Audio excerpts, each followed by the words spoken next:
Et bienvenue à tous, merci de suivre l'actualité d'ici et d'ailleurs sur Business 24 Africa. Ouvrons ce journal en nous rendant dans la ville historique d'Addis Abeba, capitale de l'Éthiopie. Depuis ce jeudi, la ville abrite la conférence économique africaine. Cette année, le plus grand rassemblement économique et de recherche du continent se concentre sur les impératifs du développement industriel durable en Afrique. Des ministres africains, des partenaires des Nations Unies et des représentants clés du secteur du développement et du secteur privé sont réunis justement pour discuter des défis et des possibilités qui s'offrent à l'Afrique pour stimuler l'industrialisation verte et durable. Retour sur les temps forts de la cérémonie d'ouverture avec notre envoyé spécial Jean-Charles Sibaï. 3 jours durant, le Centre de conférence des Nations Unies à Addis Abeba, en Éthiopie, accueille la conférence économique africaine qui se veut le plus grand rassemblement économique et de recherche du continent. Un rassemblement qui a vu la présence de son Excellence Madame Sahle-Work Zewde. La rencontre se déroule autour du thème « Impératif du développement industriel durable en Afrique », un thème qui part d'un récent constat amer. Même si tous savaient que l'Afrique est le continent le moins industrialisé du monde, avec 2% de contribution à la valeur ajoutée manufacturière mondiale, c'est la crise de Covid-19 et la guerre en Ukraine qui a réveillé ses dirigeants avec les perturbations des chaînes d'approvisionnement, relève le professeur Kevin Chikaourama, économiste en chef de la Banque africaine de développement. La pandémie de Covid-19, comme l'a souligné mon frère, a mis en évidence les défaillances structurelles du secteur industriel de l'Afrique.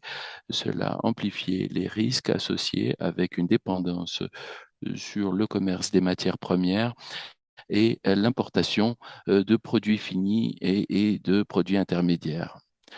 Ce qui a caractérisé les économies africaines au cours des dernières décennies, des denrées aux approvisionnements médicaux, les vaccins, autres produits pharmaceutiques. Beaucoup de pays africains ont été en difficulté. Pour Mathias Nab, directeur du Centre de services régional pour l'Afrique du Programme des Nations Unies pour le développement, la transformation économique de l'Afrique passe par son industrialisation.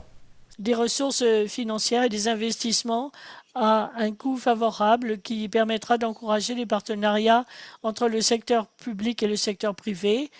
Et les gouvernements africains ont déjà fait un travail important pour créer des incitations pour attirer des investissements. Maintenant, nous devons assurer que les investissements s'adressent à la production en Afrique, mais qu'on lutte également contre la fuite des capitaux qui constitue 90 milliards de dollars en Afrique. Quant à la présidente de la République fédérale de l'Éthiopie et le ministre éthiopien en charge du commerce, ils ont appelé de tous leurs vœux à l'action vu l'urgence de la question. Le fait de se remettre sur la production extérieure n'est plus une option, il faut en trouver d'autres. Voilà pourquoi le moment est essentiel et il nous faut des stratégies de remplacement des importations, de diversification économique, d'industrialisation et de mettre en place un secteur concurrentiel dans la manufacture.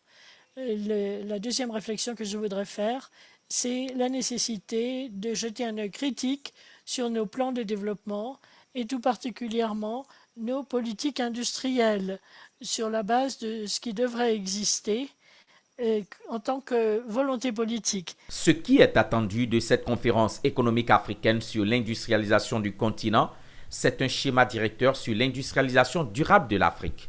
Des ministres africains, des partenaires des Nations Unies et des représentants clés du secteur du développement prennent part à la discussion sur les défis et des possibilités qui s'offrent à l'Afrique pour stimuler l'industrialisation verte et durable. La rencontre, faut-il le rappeler, est organisée conjointement par la BAD, Banque africaine de développement, la Commission économique pour l'Afrique CEA et le Programme des Nations Unies pour le développement, PNUD.